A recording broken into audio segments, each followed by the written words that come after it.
जनवाड़ा में मेरा कोई मकान नहीं, केटीआर ने की वजाहत। कांग्रेस अरकान के जियो 111 इलाके में मकानात पर किया कार्रवाई का मुतालबा। बीआरएस के वर्किंग प्रेसिडेंट के तारक रामा राव ने मीडिया से बात करते हुए ये बात वाज़ेह की कि जनवाड़ा में इनका कोई फार्म हाउस नहीं है। इन्होंने कहा कि इस फार्म हाउस को इन्होंने अपने दोस्त से लीज पर लिया है। केटीआर ने मज़ीद कहा कि अगर ये किसी ममनुआ इलाके में बनाया गया है तो मैं हाइड्रा की कार्रवाई का खैर मकदम करता हूँ।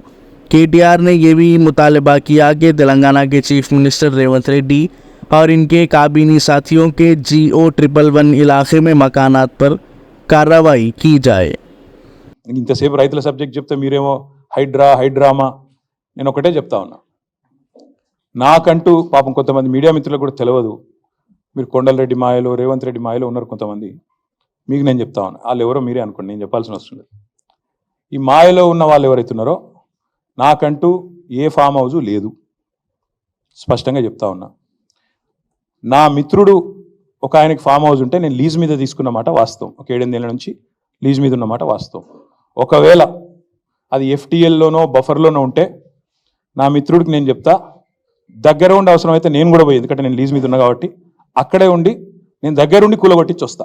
ఒకవేళ అందులో ఏమైనా తప్పు ఉంటే ఎఫ్టీఎల్లో బఫర్లో ఉంటే నేనే దగ్గరుండి కూలగొట్టించి వస్తా. కానీ నేను కాంగ్రెస్ ప్రభుత్వాన్ని ఒక మాట అడుగుతా ఉన్నా, సరే ఇలా ఏమైనా తప్పు ఉంటే కూలగొట్టిరు, నో ప్రాబ్లం, కూలగొట్టండి, దానిలో నష్టమేం లేదు, వెల్కమ్. మంచి జరుగుతున్నప్పుడు అందరం ఆహ్వానించాల్సింది. కానీ నేరుగా అక్కడి నుంచి బయలుదేరి నాతో పాటు రండి మంత్రులు, పెద్ద పెద్ద కాంగ్రెస్ లీడర్లు, ఎఫ్టీఎల్లలో బఫర్లలో కట్టిన రాజభవనాలు నేను కూడా తీసుకొని మీ అందరం కలిసిపోదాం. నాతో పాటు మీరు కూడా రండి మీడియా, నేను దగ్గర ఉండి తీసుకొని పోతా. నిన్న మొన్నటి నుంచి నేను కూడా చూస్తా ఉన్నా సోషల్ మీడియాలో ఎట్లా బ్రహ్మాండంగా జూములు పెట్టి మరీ తీసినారు. గూగుల్ ఎర్త్తో అది గూగుల్ మ్యాప్స్ ఏందో కానీ చాలా చక్కగా పెద్ద పెద్ద కాంగ్రెస్ నాయకులు పేర్లు చెప్పమంటారా? రెవెన్యూ మంత్రి గారు పొంగులేటి శ్రీనివాసరెడ్డి గారు, తర్వాత కేవీపీ రామచంద్రరావు గారు, ఆ తర్వాత పట్నం మహేందర్ రెడ్డి గారు ఎఫ్టీఎల్లో, తర్వాత ఇంకెవరున్నారబ్బా, సుఖేందర్ రెడ్డి గారు కౌన్సిల్ చైర్మన్ గారు, తర్వాత మన ఉన్నారు మధు యాష్కి గారు, ఇంకా చాలామంది ఉన్నారు. ఇంకొకటి కూడా ఉంది, రేవంత్ రెడ్డి గారిది కూడా ఏడుందో నేను చూపెడతా మీకు. మీరు వస్తా అంటే రేవంత్ రెడ్డి వ్యవహారం కూడా చూపెడతా. ఎక్కడుందో మీకు శాటిలైట్ మ్యాప్లు పంపుతా, చూసుకోండి.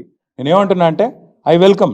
ఎక్కడ నా పేరు మీద ఏదో మీడియాలో ఏదో వేసేసి ఏదో జరిగిపోయింది ఏమో అయిపోతుంది, ఆడేమైనా తప్పుంటే కొట్టండి, నేను ఎందుకు వద్దంట. వెల్కమ్. నా పేరు మీద ఏ ప్రాపర్టీ లేదు, లీజ్ మీద నేను ఉన్నాను. మా ఫ్రెండ్ నన్ను తిట్టుకుంటాడు కావచ్చు ఈ మాట చెప్పినందుకు, ఇంతెందుకు మాట్లాడినారో నాయన నువ్వు అని, జీవితాంతం తిడతాడు కావచ్చు, పర్వాలేదు. నేను తప్పు జరిగితే దాన్ని కూల్చడంలో నేను దగ్గరుండి సహకరిస్తా. ఆడికెళ్ళి అట్లే కలిసిపోదాం. అదే హైడ్రానో అమీబానో ఏదో ఉంది కదా, దాన్ని తీసుకొని ఆడికెళ్ళి పోదాం. పోయి సీదా మనం పొంగులేటి శ్రీనివాసరెడ్డి గారితో మొదలు పెడదాం. ఎందుకంటే మంత్రి గారు కదా, వాళ్ళ తమ్ముడు కూడా అక్కడే ఉన్నాడు ఎఫ్టీఎల్లో. కూలగొడదాం, చలో. ఒకటే రోజు మనందరం ప్రజలకు పారదర్శకంగా ముందుండి నిలబడదాం, మీరు మేము. నాకు ఎలాంటి ఇబ్బంది లేదు, ఎలాంటి అభ్యంతరం లేదు. If they want to take some action, let them take.